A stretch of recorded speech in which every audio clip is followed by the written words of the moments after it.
நல்ல மனைவியாய் அமைந்து குடும்பத்தின் மாண்பு காப்போம்.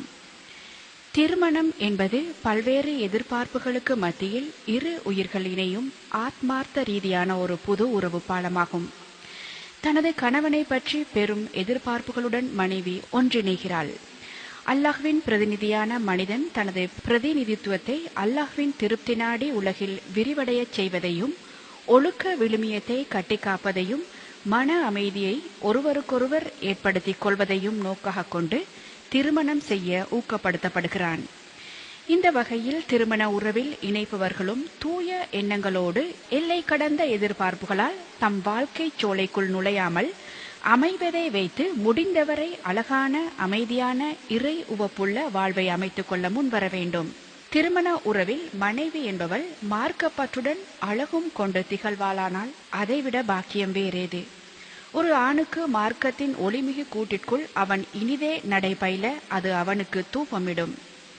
அழகில் குறைவான பெண் மார்க்கப்பற்றுடன் கிடைத்தால் சிறப்பில்லை என்பது பொருளல்ல.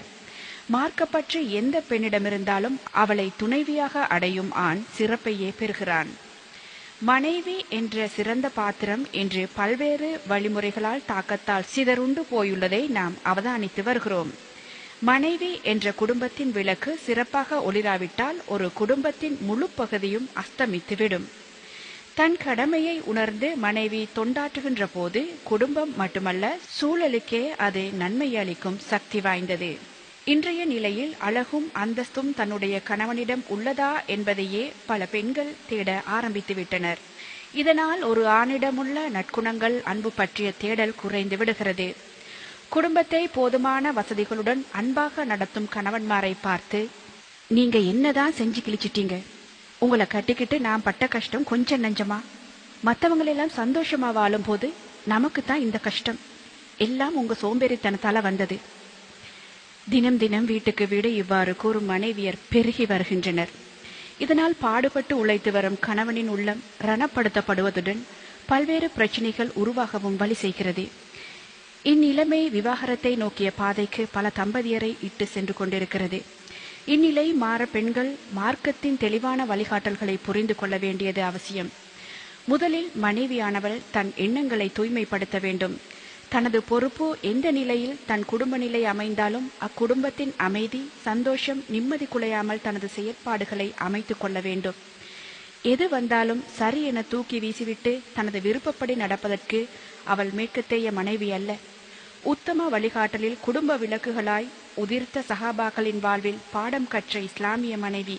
அந்த சஹாபிகள் தங்கள் முழு விடயங்களையும் குடும்பத்தின் அமைதிக்காக, சந்தோஷத்திற்காக, அல்லாஹ்வின் திருப்தியை மட்டுமே நாடி தியாகம் செய்திருக்கின்றார்கள். ஆறுதலும் அன்பும் வழங்கி தன் கணவனை உயிரென மதித்து அல்லாஹ்வுக்காக வாழ்ந்தார்கள். தம் குழந்தைகளை இறை உவப்போடு வளர்க்க படாத கஷ்டங்கள் பட்டு பொறுமை காத்து இஸ்லாத்தின் தூண்களாக வீர பக்திமிகு பரம்பரைகளை உருவாக்கி காட்டினார்கள். தன் குழந்தை இறந்ததை கூட தன் கணவனின் அமைதி, நிம்மதி குலையக்கூடாது என்பதற்காக ஆறுதலாயும் அமைதியாயும் புத்தி சாதுரியமாகவும் கூறிய குலவிளக்குகள் நமக்கு படிப்பினையாக அமைந்திருக்கின்றனர். இவ்வாறு தானும் ஒரு மனையாளாய் அமைய வேண்டும் என்ற தூய எண்ணம் ஒவ்வொரு மனைவியிடமும் வர வேண்டும். தூய எண்ணம் எவ்வளவு அவசியமோ அதே அளவு நாவினால் வெளியாகும் வார்த்தையும் சுத்தமாக இருக்க வேண்டும். தற்போதைய பெண்கள் பலர் எதையும் சிந்திப்பதில்லை, மனதில் தோன்றுவதை பேசிவிடுவார்கள். இதனால் கணவன், பிள்ளைகள், உறவினர்கள் ரணங்களுக்கு உட்படுகின்றனர் என்பதை ஏனோ இப்பேதையர் உணர்வதில்லை. வேகமாய் வரும் அம்பின் தாக்கத்தை விட வார்த்தைகள் அதிக தாக்கம் ஏற்படுத்துபவை. அவற்றை இலகுவில் அழிக்க முடியாது. எனவே ஒரு இஸ்லாமிய மனைவியின் வாய் வார்த்தைகள் அன்பு, அமைதி, ஒற்றுமை என்பவற்றை ஏற்படுத்தும் வகையில் வெளிக்கொணர வேண்டுமே தவிர குடும்பத்தின் அமைதியை குளிதோண்டி புதைக்கும் வகையில் வெளிவரக்கூடாது. மனைவியின் சத்தம் நன்றி கெட்ட வார்த்தைகளால் ஓங்கி நீதிமன்றம் வரை சென்று விவாகரத்தை பெற்று வரும் குடும்பங்களை நாம் அன்றாடம் பார்க்கின்றோம். இவற்றில் நாம் பாடம் படிக்க வேண்டுமே.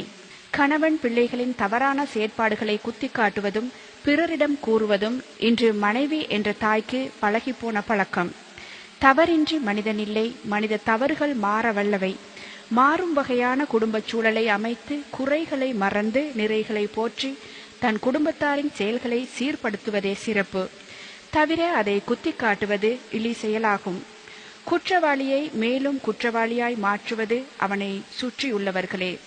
ஒருவன் திருடினாலும் சரி, அவனை திருடன் என்று கூறி வேறொருவன் திருடினாலும் ஆராயாமல் இவன் மேல் பழியை போட்டு தண்டித்து அவன் மீண்டும் திருடனாக மாற சமூகத்தில் சில விஷப்பாம்புகள் வழிசமைத்து விடுகின்றனர். இவ்வாறான தவறை மனைவிமாரும் செய்யக்கூடாது.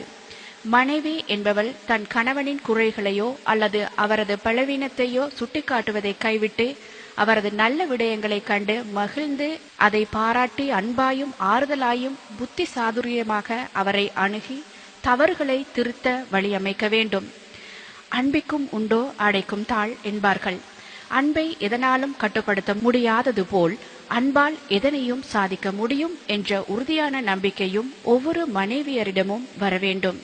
ஒரு கணவனின் வெற்றி தோல்வி, அதாவது பலவீனம் இரண்டின் பின்னும் மனைவிக்கு பாரிய பங்குண்டு. மௌனிக்க வேண்டிய நேரம் மௌனித்து, பேச வேண்டிய நேரம் பேச வேண்டிய விதமாய் பேசும் மனைவியராய் ஒவ்வொரு மனைவியும் மாற வேண்டும். அடுத்து, இன்று குடும்பங்களின் பிரச்சினைகளுக்கு மனைவி காரணமாக விளங்கும் மேலும் ஒரு விடயம்தான் கணவனின் நலனில் மனைவிமார் காட்டும் அக்கறை நிலைமைகள்.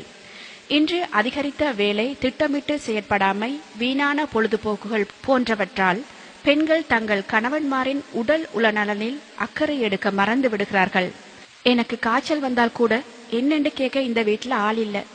என் மக மாடா உழைச்சாலும் என் மருமக அவனுடைய சுகையினம் பற்றி அக்கறையே காற்றா இல்ல என கணவன்மாரும் கணவனின் தாய்மாரும் புலம்பிக் கொண்டே இருக்கின்றனர். நாளடைவில் இவை பாரிய குடும்ப பிரச்சினைகளாய் ஆகிவிடுகின்றன. பெண்கள் தங்களுக்கு என்னதான் வேலை என்றாலும் கணவனின் தேவையை நன்கு தெரிந்து தொண்டாற்ற வேண்டும். கணவன் சோர்வுற்ற நேரம் அவனது சோர்வு நீக்கவும், அவனுக்கு தேவைகள் ஏற்படும் போது அதனை தீர்க்கவும் பாடுபட வேண்டும். தன் கணவன் நோயால் அல்லது தொழிலால் அல்லது குடும்ப சுமைகளால் அல்லலுறும் போது மனைவி அவற்றை நீக்க அல்லது ஆறுதலும் ஆலோசனையும் ஊக்கமும் உதவியும் வழங்க வேண்டும். அவர் உடம்பு, அவர் குடும்பம், அவர் தொழில், என்னவாவது செய்யட்டும் என்ற அலட்சியமும் தன் பணி மறந்து செயற்படும் மடமையும் ஒருபோதும் மனைவி என்பவளிடம் வரவே கூடாது. பொருளாதாரம் என்ற அவசிய தேவையும் மனைவியை ஒரு மாயையாக மாற்றிவிடுகின்றது. இன்று பல பெண்களுக்கு தன் கணவனின் உழைப்பு குடும்பம் நடத்த போதாத நிலையில் உள்ளது. இதனால் குடும்பத்தில் பல குழப்பங்களை ஒரு மனைவி உருவாக்கி விடுகிறாள். எமது வரலாற்று பெண்கள் கிழிந்த ஆடைகளுக்கு ஒட்டுகளை போட்டு அணிந்துள்ளனர். பல நாட்கள் உணவின்றி பட்டினியால் வாடியிருக்கின்றனர்.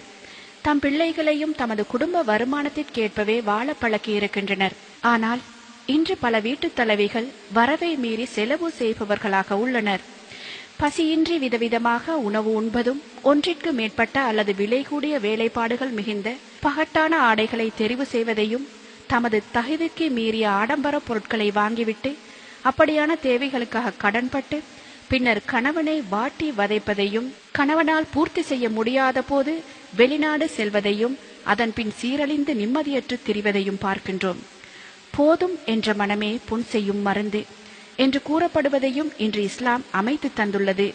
இஸ்லாமிய மனைவி கணவனின் வருமானத்திற்குள் செலவுகளை திட்டமிட வேண்டும்.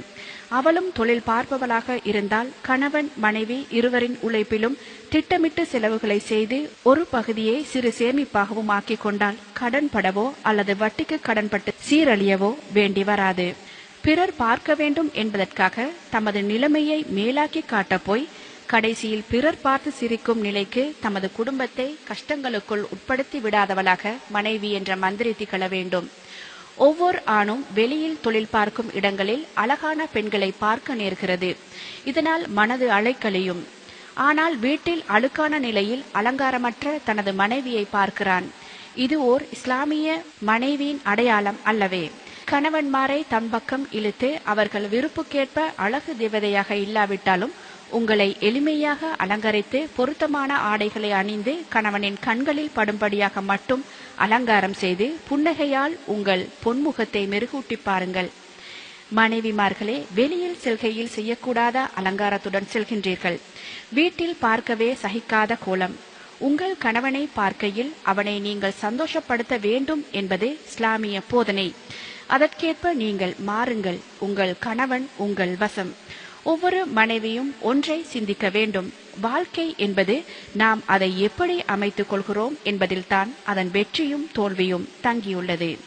நபி ஸல்லல்லாஹு அலைஹி வஸல்லம் அவர்கள் தமது சஹாபி தோழர்களுக்கு கூறும்போது, உன்மீது அதிகம் அன்பு செய்யக்கூடிய, அதிக குழந்தைகளை பெற்றுத்தரக்கூடிய பெண்களை மணந்து கொள்ளுங்கள் என்று கூறினார்கள்.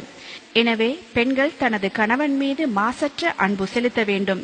சினிமாவை பார்த்து அதில் வரும் கதாநாயகன் போல் தனது கணவன் அமைய வேண்டும் என்ற யதார்த்தத்திற்கு அப்பாற்பட்ட கற்பனைகள் முதலில் பெண்களிடமிருந்து மறைய வேண்டும். மிகைப்படுத்தி எதனையும் சித்தரித்து காட்டும் சினிமா பணம் சம்பாதிப்பவர்களுக்கு சரியானதன்றி அது வாழ்வுக்கு பொருந்தாது என்பதை இஸ்லாமிய மனைவி உணர்தல் வேண்டும்.